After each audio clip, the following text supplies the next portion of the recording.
So day 11, January, praying and fasting, and we're in Leviticus 11 summary. Now, the first 10 chapters, that was all about the priests and sacrifices, but now this is the first chapter that's about the everyday life, like what to eat and what not to eat. So there's dietary laws. So it's showing that God is interested in every part of our lives.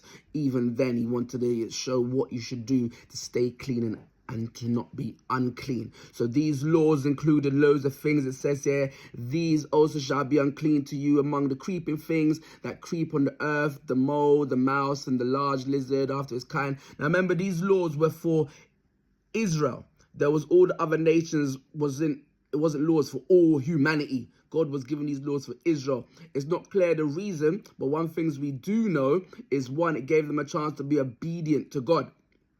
Another thing it helped them to do was to have be clean, to be healthy, because a lot of the things he prohibited had parasites, like pigs. Pigs had parasites in it, and some of these the scavengers of the sea and had parasites in it. So all these laws help them to be clean.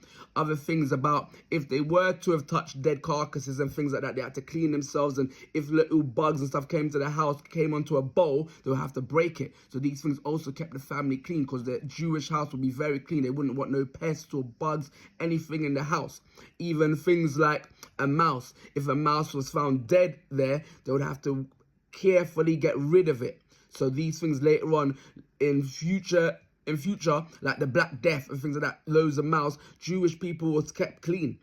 But they were then being blamed because they were kept clean. But because of these laws that they knew to stay away from mouses and certain stuff, they kept clean. Same thing with later on, there was other plagues and stuff like that, but Jewish nations stayed clean because of these laws. So these laws help them to stay obedient to God, help them to have good hygiene and good dietary, good preserve the nation, also help them to protect their health, we said.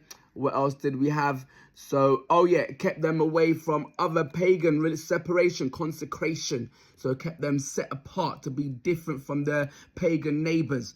It's because a lot of the neighbors will be really liking certain of these animals and stuff, but God set them apart with these laws. So to summarize, we can see here, after the 10 chapters we talked about, these laws were now about the everyday life.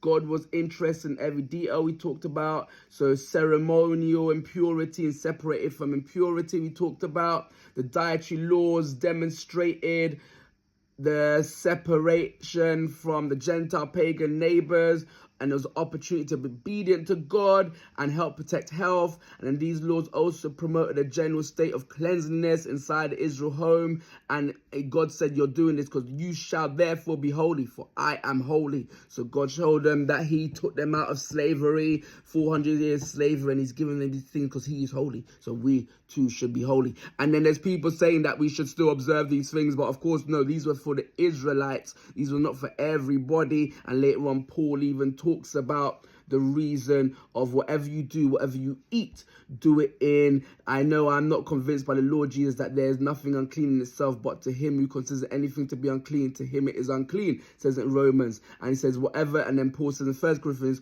whatever therefore you eat or drink or whatsoever you do all to the glory of God.